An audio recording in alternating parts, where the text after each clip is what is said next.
hyphae. As each hypha grows and branches, it forms connections with the other hyphae to create mushroom mycelium. Here is where the magic happens.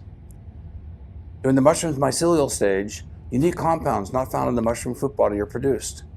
More compounds are created during the mycelium stage than the other phases of the mushroom life cycle. In fact, the reishi mushroom's mycelium stage exhibits much higher levels of gene expression than the fruit body stage.